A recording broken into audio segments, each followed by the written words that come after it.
श्रीधरं माधवं गोपिकावल्लभं कृष्ण दामोदरं वासुदेवं भजे कृष्ण दामोदरं वासुदेवं भजे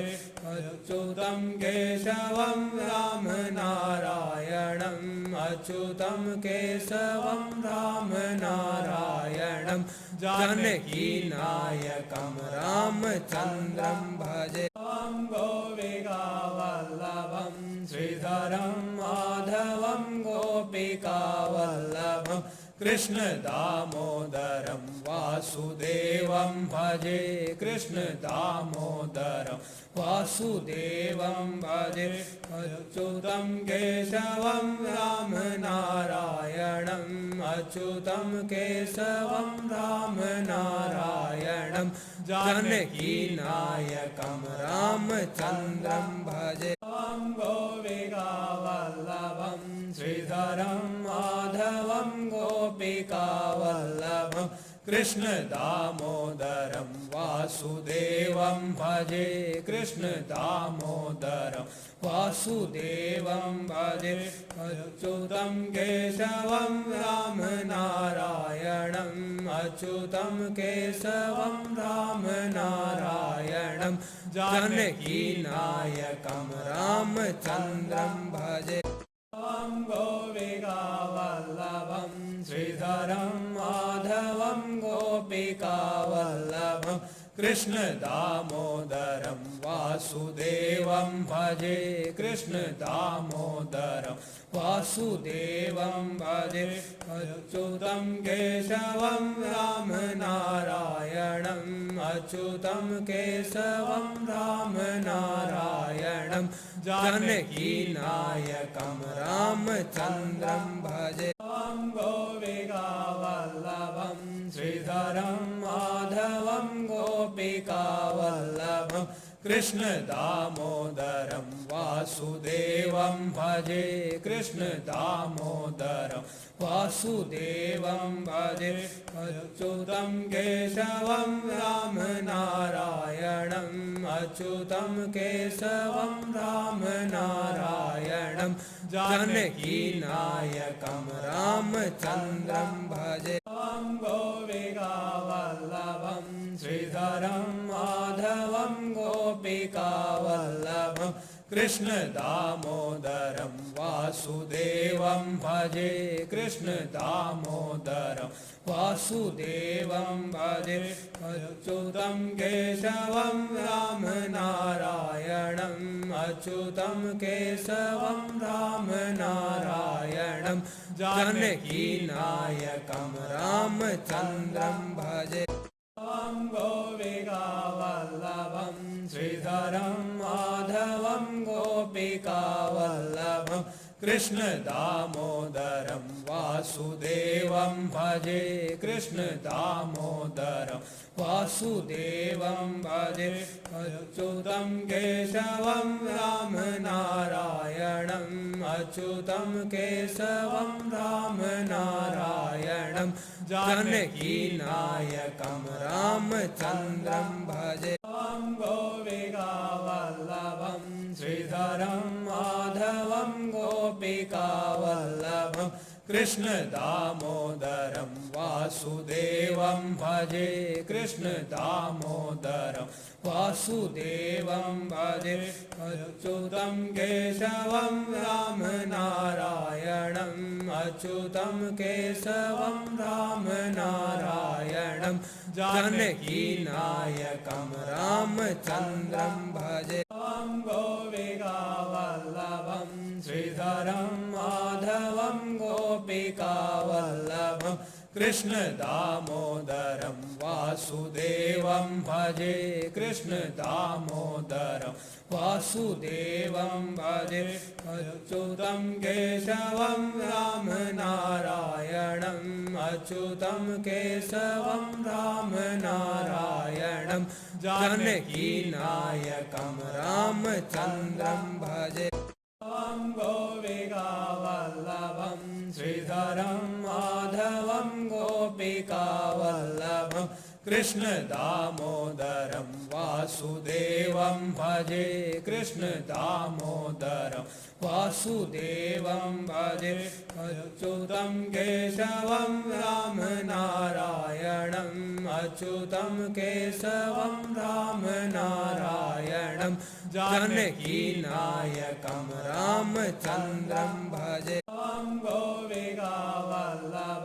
श्रीधरं माधवं गोपिकावल्लभं कृष्ण दामोदरं वासुदेवं भजे कृष्ण दामोदरं वासुदेवं भजे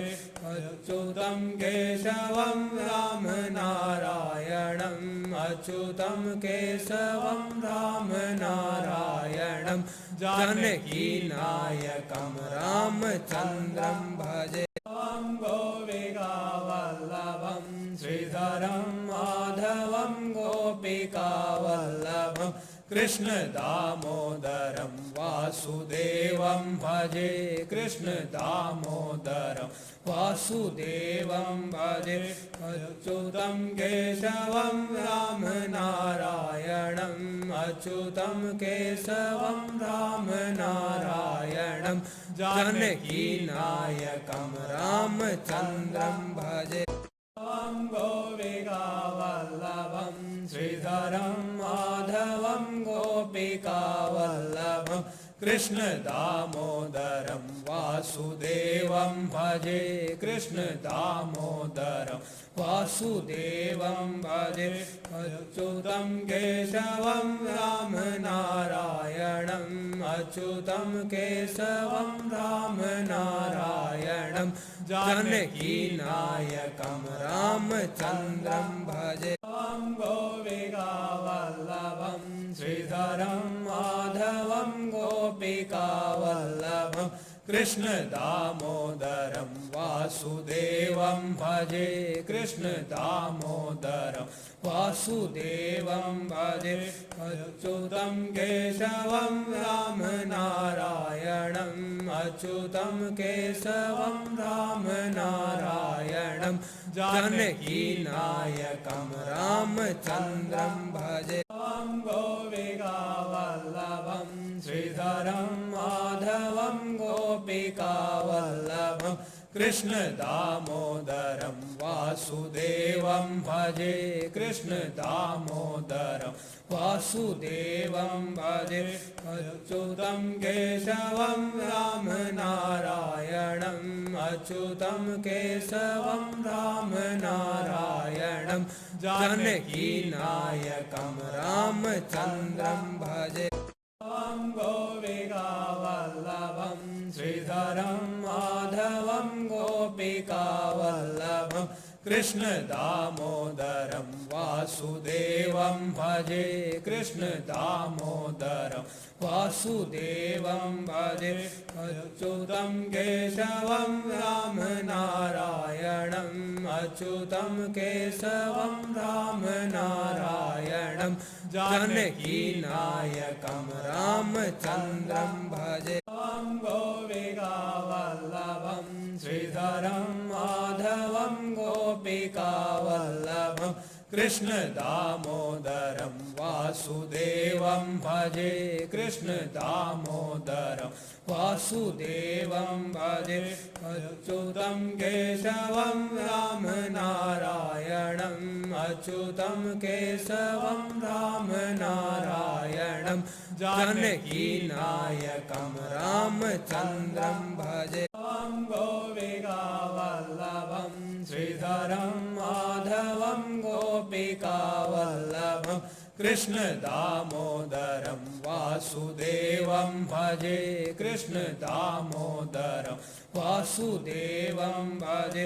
अच्युतं केशवं राम नारायणम् अच्युतं केशवं राम नारायणं जानकीनायकं रामचन्द्रं भजे गोपिकावल्लभं श्रीधरं माधवं गोपिकावल्लभं कृष्ण दामोदरं वासुदेवं भजे कृष्ण दामोदरं वासुदेवं भजे अच्युतं केशवं राम अच्युतं केशवं रामनारायणं जानकीनायकं रामचन्द्रं भजे गोपिकावल्लभं श्रीधरं माधवं गोपिकावल्लभं कृष्ण दामोदरं वासुदेवं भजे कृष्ण दामोदरं वासुदेवं भजे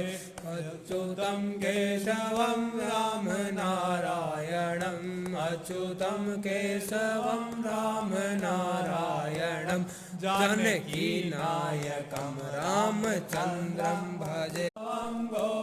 गोपिकावल्लभं श्रीधरं माधवं गोपिकावल्लभं कृष्ण दामोदरं वासुदेवं भजे कृष्ण दामोदरं वासुदेवं भजे अच्युतं केशवं रामनारायणम् अच्युतं केशवं रामनारायणं जानकीनायकं रामचन्द्रं भजे गोपिकावल्लभं श्रीधरं माधवं गोपिकावल्लभं कृष्ण दामोदरं वासुदेवं भजे कृष्ण दामोदरं वासुदेवं भजे अच्युतं केशवं रामनारायणम् अच्युतं केशवं रामनारायणं जानकीनायकं रामचन्द्रं भजे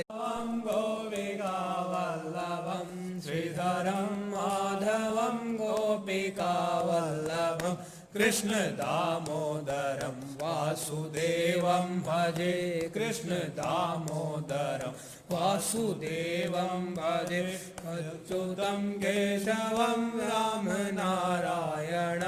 अच्युतं केशवं रामनारायणं जानकीनायकं रामचन्द्रं भजे गोपिकावल्लभं श्रीधरं माधवं गोपिकावल्लभं कृष्ण दामोदरं वासुदेवं भजे कृष्ण दामोदरं वासुदेवं भजे अच्युतं केशवं रामनारायणम् अच्युतं केशवं रामनारायणं जानकीनायकं रामचन्द्रं भजे गोपिकावल्लभं श्रीधरं माधवं गोपिकावल्लभं कृष्ण दामोदरं वासुदेवं भजे कृष्ण दामोदरं वासुदेवं भजे अच्युतं केशवं रामनारायणम्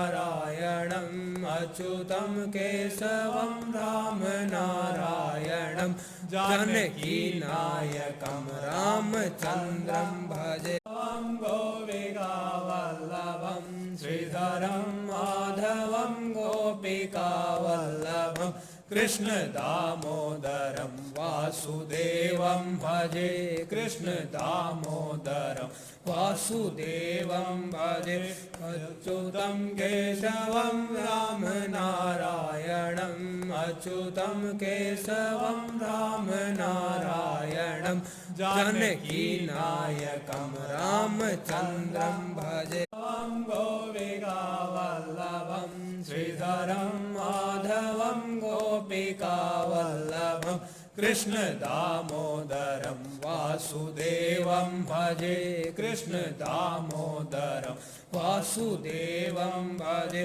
अच्युतं केशवं रामनारायणम् अच्युतं केशवं रामनारायणं जानकीनायकं रामचन्द्रं भजे